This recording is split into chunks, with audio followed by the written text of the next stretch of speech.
intelligence win. Hamas's spin machine will frame Sinwar as a martyr to inspire even more young men to pick up arms. With every person to the organization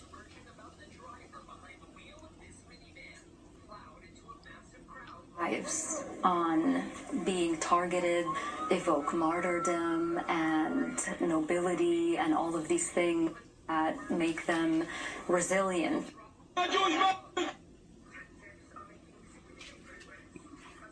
Food program warehouse and took food. Rang out. The World Food Program said initial reports indicated 2 people died in the incident.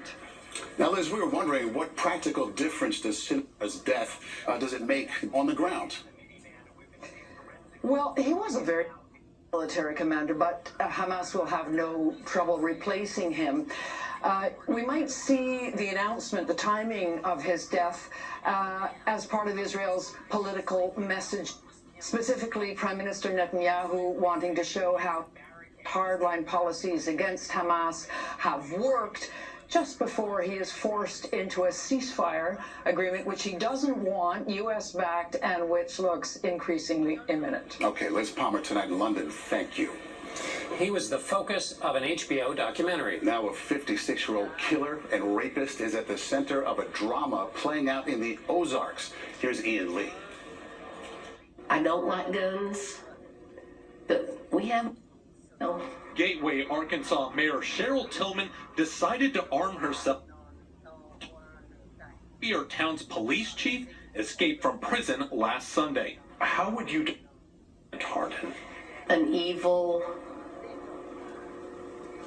Just an evil person. Hardin admitted that he shot Tillman's brother, James Appleton, head 8 years ago, killed him. Broke out of state prison by in a makeshift law enforcement uniform. It's a mystery how he pulled off the escape. What was your reaction when you heard he escaped prison? My heart just sank. You know, I thought, oh my gosh, what are we going to do now? Hardin was going to spend the rest of his life in prison for murder and for the 1990s rape of a school teacher at gunpoint. Authorities believe Hardin is still in driving. We saw officers up and down. There are checkpoints. They're searching cars, barns, scouring this terrain with drones and on foot, looking for any signs of the escaped fugitive. Rand Champion is with the Arkansas Department of Corrections. This and see there's for the search, try and find it and make sure that we're combing over everything we can. The potential for revenge has terrified this community. What are you telling people? Just to be vigilant, keep your doors locked. That's about all I can tell them. Spokesperson for the Department of Corrections, north central part of Arkansas, they have hundreds of people hunting Hardin around the clock, including officers. In Leeton, much. In the other escape we've been following, 2 of the 10 inmates who broke out of a New Orleans jail nearly 2 weeks ago are still on the run. And now more of the top stories from around the world in the Evening News Roundup. Trump is part another political ally. Former Congressman Michael Grimm, convicted of tax fraud. President says he's pardoning the men convicted of conspiring. Michigan had been railroaded. Russia's foreign minister has invited peace talks in Turkey beginning Monday. But Ukraine says it wants to know more about Russia's demand for negotiating. Nancy Cordes asked President Trump about missing his Putin as emotional overload. Do you believe the Russians are disrespectful when they say that your criticisms are... Do you still believe that Putin actually wants the war? We're going to find out whether or not he's respond a little bit differently. I can say this, that I've did what happened a couple of nights now where people were killed in the middle of what you would call a negotiation. I'm very disappointed by that. Some Social Security recipients are getting 3 checks deposited into their accounts this month.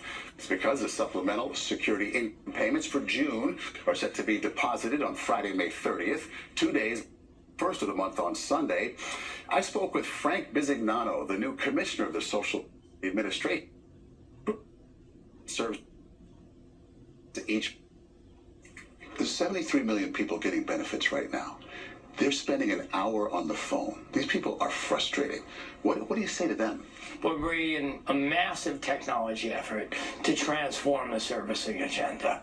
We're going to bring AI into the phone system. I intend it to be completed this year.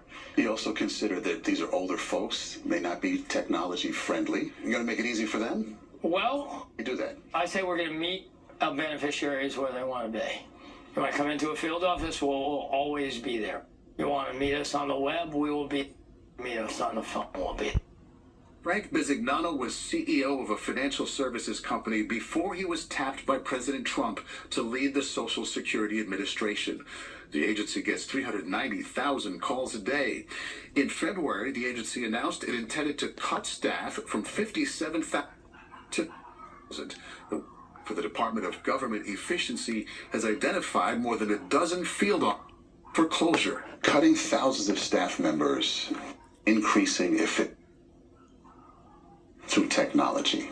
Let's do it through technology and process engineering. Just doing better? 100%. Social Security turns